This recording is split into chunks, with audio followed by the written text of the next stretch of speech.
सच में ये सूखा हमारी प्रजा के लिए घातक बनता जा रहा है। कोई समाधान क्यों नहीं मिल रहा? महाराज, प्रजा परेशान है। उनकी उम्मीद अब सिर्फ आपसे जुड़ी है। हमें कुछ अलग सोचना होगा। चमत्कार या प्रयास, हमें घोषणा करनी होगी कि जो कोई भी संकट का समाधान लाएगा उसे हम सम्मानित करेंगे। दिग्विजय, तत्काल इस बात को प्रजा तक पहुंचाओ। सुनो बेटा, राजा ने कहा है कि जो भी राज्य को खुशहाली देगा उसे बड़ा इनाम मिलेगा।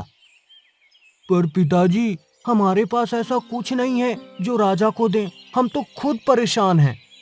शायद दादी माँ का दिया हुआ वो बीज। हाँ, वही। उसने कहा था कि ये बीज हमारी भूमि की किस्मत बदल सकता है। हमें ये मौका नहीं चूकना चाहिए।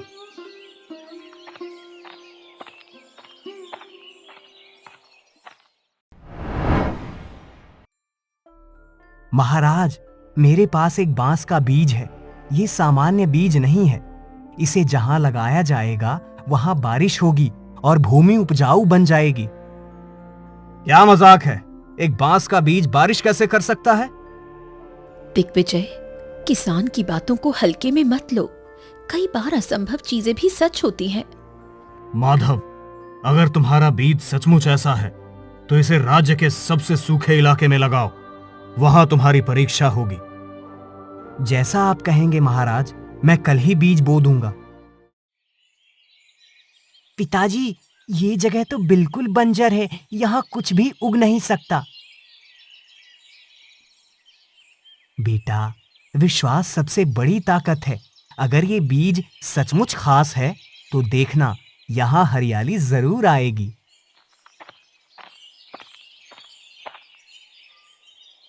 देखो, माधव को लगता है कि बांस का बीज बारिश कर देगा। ऐसे लोग राजा का समय खराब करते हैं। देखना, कुछ नहीं होगा। पिताजी, क्या लोग सही कह रहे हैं? लोगों की बातों से घबराना नहीं चाहिए अर्जुन। बस इंतजार करो, जवाब वक्त देगा। पिताजी, ये आवाजें, क्या ये सच में बारिश होगी? बेटा, शांत रहो। बीज ने अपना काम शुरू कर दिया है। भगवान पर भरोसा रखो। देखो, आसमान में बादल छा गए हैं। ये सच में हो रहा है। ऐसा पहले कभी नहीं हुआ। क्या माधव सच में कुछ कर सकता है? ये कोई जादू तो नहीं? पिताजी, बारिश शुरू हो गई। आपने कहा था और ये सच हो गया। ये सिर्फ शुरुआत है बेटा। अभी काम पूरा नहीं हुआ। माधव, ये कैसे संभव हुआ? तुमने ऐसा क्या किया? ये बीज खास है। इसे मेरी दादी ने दिया था। उसने कहा था कि ये धरती को हरियाली देगा। तो अब पूरा इलाका फिर से हरा भरा हो जाएगा। बस थोड़ा धैर्य रखो। इस बीज को समय दो। महाराज, आपको ये सुनना चाहिए। माधव नाम के किसान ने सूखे इलाके में बारिश करा दी है। वहां बांस उगने लगा है। क्या ये खबर सच है? जी महाराज, मैंने खुद देखा। लोग हैरान हैं। देखा महाराज, हमने सही व्यक्ति पर भरोसा किया। अब हमें वहां जाना चाहिए। तुरंत! दिग्विजय, तैयारी करो। हम माधव के काम को देखना चाहते हैं।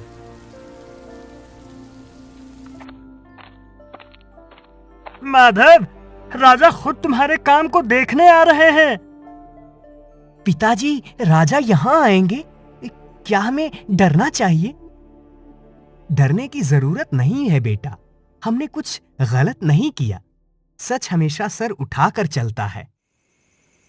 माधव, ये सचमुच अद्भुत है। क्या यही वो बांस का बगीचा है? जी महाराज, यही बीज मैंने लगाया था। ये बांस इतना चमकदार और अलग क्यों लग रहा है?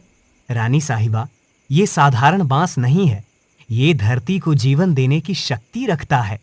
दादी ने इसे सुनहरा बांस कहा था। मुझे अभी भी यकीन नहीं होता। बांस का बीज बारिश कैसे ला सकता है? आपने देखा नहीं, बारिश खुद आ गई। पिताजी सच कह रहे हैं। दिग्विजय, जो हम अपनी आंखों से देख रहे हैं उस पर संदेह करना व्यर्थ है। महाराज, माधव ने हमारी जमीन को भी उपजाऊ बना दिया है। पहले यहाँ कुछ नहीं उगता था। अब देखिए, पानी और हरियाली दोनों लौट आए हैं। माधव, ये बांस क्या हमेशा ऐसे ही चमत्कार करता रहेगा? महाराज, इसकी देखभाल जरूरी है। इसे नष्ट किया तो ये असर खत्म हो जाएगा। ये बगीचा तो राज्य की अमूल्य धरोहर बन सकता है। हमें इसे सुरक्षित रखना चाहिए।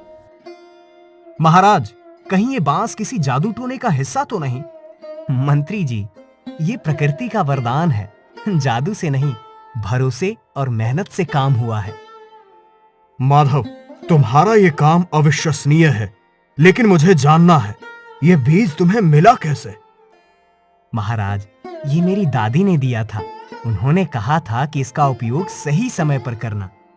पिताजी, क्या दादी ने और कुछ बताया था? हाँ, लेकिन क्या माधव? क्या कुछ और रहस्य है? महाराज, उन्होंने कहा था कि ये बांस जितनी मदद करता है उतना ही खतरनाक भी हो सकता है। खतरनाक? इसका क्या मतलब है? अगर इसे गलत इरादों से काटा गया तो ये पूरी जमीन को बंजर बना सकता है। महाराज, इसका मतलब इसे कोई नुकसान नहीं पहुंचाना चाहिए। सही कहा। अब से इस बगीचे को राज्य की देखरेख में रखा जाएगा। लेकिन माधव, तुम इसके संरक्षक बनोगे। क्या तुम तैयार हो? जी महाराज, ये मेरा सौभाग्य होगा। महाराज, हमें और जानकारी जुटानी चाहिए। शायद बांस के बारे में कुछ और बातें पता चले। तुम सही कह रही हो माधव, हमें यह रहस्य पूरी तरह समझना होगा। महाराज, मैं सब कुछ बताऊंगा, लेकिन पहले इस बगीचे को सुरक्षित कर लीजिए। माधव, इस बगीचे की रक्षा करना अब हमारी पहली प्राथमिकता होगी। लेकिन यह खतरनाक कैसे हो सकता है? इस पर और स्पष्टता चाहिए। महाराज, मेरी दादी ने बताया था कि ये बांस अपने आप में प्रकृति का संतुलन बनाए रखता है। अगर इसे स्वार्थ या लालच के लिए काटा गया तो ये अपना गुण खो देगा और भूमि को बंजर बना देगा। लेकिन अगर ये इतना खास है तो लोग इसे हथियाने की कोशिश करेंगे। हमें इसे संरक्षित करने के उपाय करने होंगे। महाराज, मुझे लगता है इस जगह पर पहरेदार तैनात करने चाहिए। सही कहा दिग्विजय, तुरंत यहाँ सुरक्षा का प्रबंध करो। कोई भी इसे नुकसान नहीं पहुंचा पाए। महाराज, हमें भी इस बगीचे की रक्षा के लिए कोई काम सौंपा जाए। आखिरकार ये हमारी उम्मीद का कारण बना है। तुम सबकी मदद जरूर होगी। इस बगीचे का पानी और हरियाली पूरे राज्य को समृद्ध बना सकते हैं। लेकिन माधव, हमें दादी के बारे में और जानना होगा। क्या उन्होंने और कुछ बताया था? उन्होंने कहा था कि ये बांस बहुत पुराना है। इसे पहले भी कई बार संकट के समय इस्तेमाल किया गया था, लेकिन हर बार इसे लालच ने खत्म कर दिया। पिताजी, क्या दादी ने कभी ये बताया कि पहले किसने इसे खत्म किया था? ये सुनकर दुख होता है कि ऐसी अद्भुत चीज भी स्वार्थ का शिकार हो सकती है। लेकिन मैं वचन देता हूं, इस बार ऐसा नहीं होगा। महाराज, कुछ लोग बगीचे के बांस को देखने के लिए राज्य में आना चाहते हैं। क्या हमें उन्हें अनुमति देनी चाहिए? ये कौन लोग हैं? दूसरे राज्यों के व्यापारी हैं। वो कहते हैं कि ये बांस असाधारण है और इससे व्यापार करना चाहते हैं। महाराज, मैंने पहले ही कहा था, लालच इस बगीचे के लिए सबसे बड़ा खतरा है। इन्हें अनुमति देना सही नहीं होगा। माधव सही कह रहे हैं। अगर बांस व्यापार का हिस्सा बना तो इसकी शांति और संतुलन खत्म हो जाएगा। दिग्विजय, इन व्यापारियों को मना कर दो। कोई बाहरी व्यक्ति इस बगीचे के करीब नहीं जाएगा। जैसा आप कहें महाराज। माधव, मैंने कुछ अजनबी लोगों को बगीचे के पास घूमते देखा है। वो अजीब सवाल पूछ रहे थे। कौन लोग थे? उन्होंने क्या कहा? वो कह रहे थे कि ये बांस बहुत कीमती है, शायद वो इसे चुराने की कोशिश करें। पिताजी, हमें और सतर्क रहना होगा। बिल्कुल, चलो राजा को ये बात बतानी होगी।